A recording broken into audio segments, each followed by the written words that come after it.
क्योंकि बड़ी मछली छोटी मछली को खाता है। तो सामाजिक व्यवस्था में भी बड़ा समाज छोटा समाज को वो अपने अंदर उसको समाहित कर लेता है।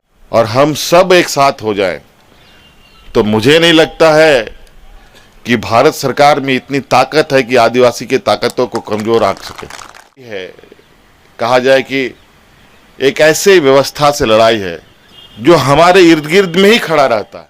नीति निर्धारक लोग इस तरीके से नीति का निर्धारण करते हैं जहां शायद आदिवासी समाज के विषय में कोई जहन में उनकी सोच होती ही नहीं। हम लोग जैसे जैसे और आगे जाएंगे चुनौतियां हमारे लिए और भी बढ़ेंगी, क्योंकि ये व्यवस्था ही ऐसा है। क्योंकि हमारे पूर्वजों ने दिखाया है अपनी ताकत, ऐसा नहीं है। हमारे पूर्वज उस समय से अपनी संघर्ष कर रहे हैं जब ये देश आजादी के सपने भी नहीं देखता था। मैं भी बहुत दुविधा में फंसता हूं कि मैं कभी फंस गया किसी चक्रव्यूह में, तो उस चक्रव्यूह से निकलने का सलाह कौन दे। आज बतौर मुख्यमंत्री के रूप में मैं आपके समक्ष हूं। कितने झंझावातों, कितने चुनौतियों के बाद आज हम इस जगह पर है। और ऐसा नहीं है कि ये बहुत हमारे लिए सुकून वाली जगह है। हम लोग जैसे जैसे और आगे जाएंगे चुनौतियां हमारे लिए और भी बढ़ेंगी, क्योंकि ये व्यवस्था ही ऐसा है। समंदर में, नदी तालाब में आप देखते हो कि बड़ी मछली छोटी मछली को खाता है। तो सामाजिक व्यवस्था में भी बड़ा समाज छोटा समाज को वो अपने अंदर उसको समाहित कर लेता है। तो हमें हर, और स्वाभाविक है, उसको ज़्यादा आसान होता है बड़ी मछली को छोटी मछली खाने में, और छोटा मछली बड़ा मछली को तो नहीं खा पाएगा, वो तो अव्यवहारिक है। हाँ, समूह के रूप में अगर हम बड़ा हो जाएं तो हम सुरक्षित जरूर रह सकते हैं। ऐसी स्थिति उत्पन्न हुई है जहां हम हमारी परंपरा, संस्कृति, सभ्यता सभी जगह से हमें खदेड़ा जा रहा है। जल, जंगल, जमीन, यही परंपरा, यही संस्कृति और इसी के साथ जीने मरने वाला समाज। भगवान बिरसा मुंडा से लेके इस राज्य में अगर हम दिसोम गुरु शिबू सोरेन जी की बात बोले, अनगिनत ऐसे लोग रहे। या तो उस आंदोलन और उस संघर्ष में उनकी जानें चली गई, चाहे वो जेल में उनको मरना पड़ा हो, या फांसी में चढ़ना पड़ा हो, या पुलिस की गोलियों से मरना पड़ा हो, या गुरुजी जैसे ऐसे व्यक्ति जो संघर्ष करते करते उम्र के उस पड़ाव में आ गए कि अब शरीर भी उनको साथ ना दे।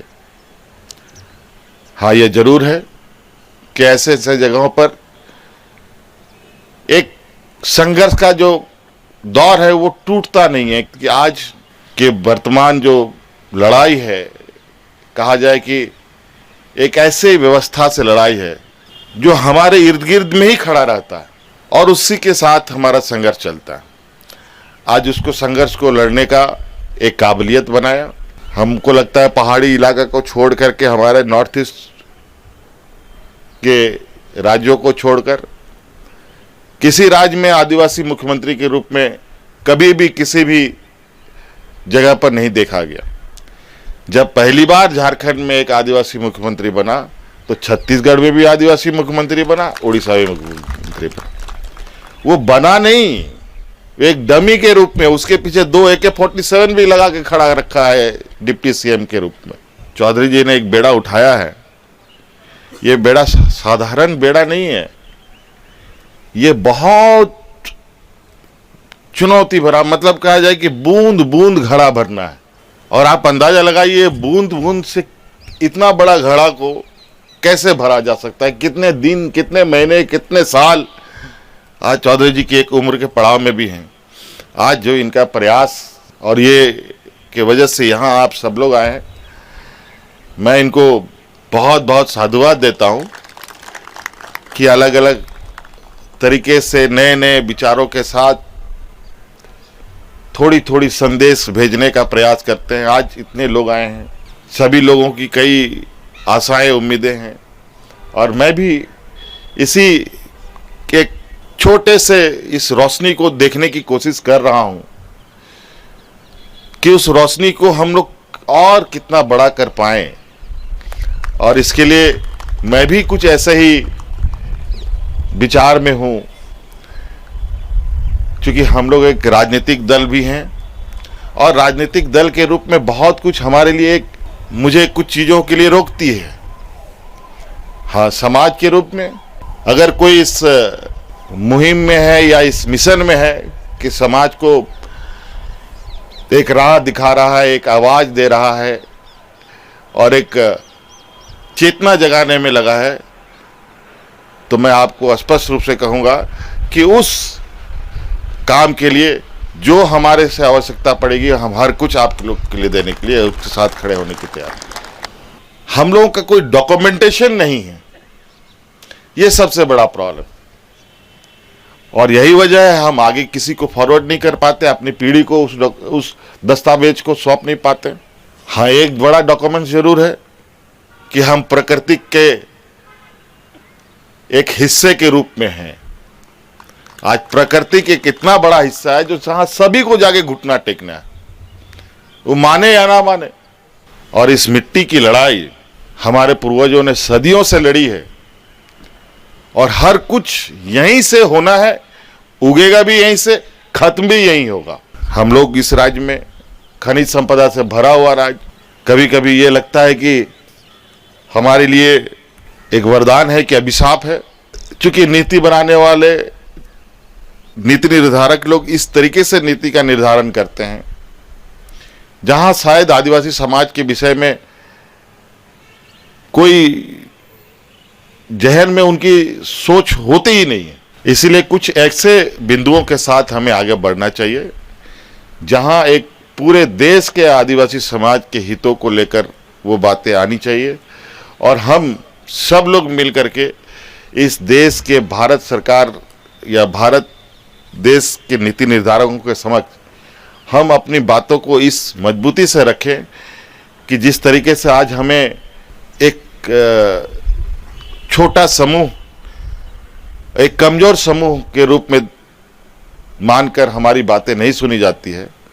लेकिन ये मेरा मानना है अगर हम लोगों ने कुछ ऐसे विषयों को पकड़ा जहां हम सभी आदिवासी समाजों का रक्षा और हमारे उत्थान की बात हो और हम सब एक साथ हो जाएं, तो मुझे नहीं लगता है कि भारत सरकार में इतनी ताकत है कि आदिवासी की ताकतों को कमजोर आंक सके,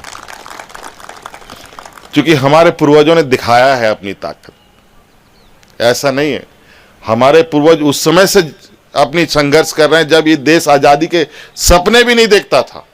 उस समय से हमारे पूर्वजों ने अंग्रेजों के साथ दो दो हाथ किए, तो आज तो कम से कम हम लोग के पास थोड़ा बहुत, हम नहीं कहेंगे कि हमारे पास अरबों खरबों का बैंक बैलेंस है, लेकिन इतना जरूर है कि आज संपर्क साधने का हमारे पास जो एक सूचना तंत्र है वो उतना तो है कि किसी एक आवाज पर हम सब लोग एक मैदान में इकट्ठे होकर के अपनी मांगों को लेकर के आगे बढ़ें।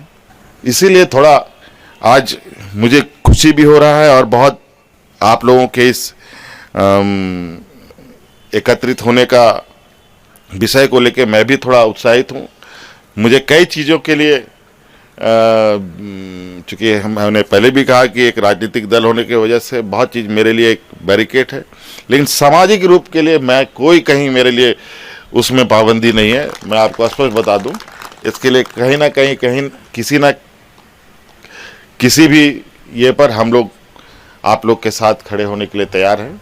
कहा जाए कि आदरणीय गुरुजी के अब हम लोग के बीच में नहीं होने से कभी कभी मैं भी बहुत दुविधा में फंसता हूं कि मैं कभी फंस गया किसी चक्रव्यूह में, तो उस चक्रव्यूह से निकलने का सलाह कौन दे, क्योंकि वही हमारे मार्गदर्शक, वही हमारे ये रहे अपने व्यक्तिगत रूप से, लेकिन समाज को लेकर के भी कई दुविधाएं होती है जहां बहुत अच्छे तरीके से उन्होंने मार्गदर्शन भी हम लोगों को किया।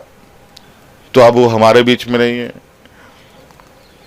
लेकिन आज चौधरी जी को देख करके ऐसा प्रतीत होता है नहीं, समाज में कोने कोने में लोग जन्म लेते हैं और जरूर ये बैठक सफल बैठक के साथ यहाँ से जाएगा और हम लोग बहुत जल्द कुछ ऐसे और गतिविधि हम लोग करने का प्रयास करेंगे जहाँ एक अब थोड़ा चीज़ों को लेकर जहाँ जहाँ जिस स्तर पे लोग हैं उन लोगों को भी हम लोग रिक्वेस्ट करेंगे। बहुत आदिवासी बुद्धिजीवी सब लोगों के भी कई सारी संगठन इधर उधर काम करती है, उनको भी एक प्लेटफॉर्म पे लाने का प्रयास किया जाएगा ताकि हम लोग अलग अलग माध्यमों से जो पार्टी लाइन से अलग हट करके, बहुत सारे लोगों को मैं देखता हूं कि कई ऐसी गतिविधियां करते हैं जो पार्टी लाइन से अलग है, जो सामाजिक है, उनमें सब समाहित होते हैं, सब सम्मिलित होते हैं। तो हम लोग भी ये प्रयास करेंगे कि और लोग चाहे पूर्व पश्चिम उत्तर दक्षिण जहां से भी हों। तो इन्हीं बातों के साथ आप सब लोगों का बहुत बहुत आभार यहाँ पर आने के लिए और आशा उम्मीद करते हैं कि हम लोग बहुत जल्द फिर पूरा एक नए विचार नए ये के साथ लोग अपने समाज को और आगे बढ़ाने का प्रयास करेंगे। हमारे बीच हमारा एक जेनेटिक यही एक ऐसा है कि जहाँ हम ठीक है, शांत है, सलीन है, बहुत सौम्य है, हम लोग बहुत ज़्यादा किसी से लड़ झगड़ने का ये संस्कृति नहीं रखते हैं। लेकिन अब ये ज़रूर लगता है कि जिस तरीके से इधर महाराष्ट्र, उड़ीसा, छत्तीसगढ़, अलग अलग जगह मध्य प्रदेश, इन सब जगहों पर आदिवासियों के ऊपर अत्याचार हो रहे हैं, अब ये बात मान के चला जाए कि अब नाक के नीचे पानी आ चुका।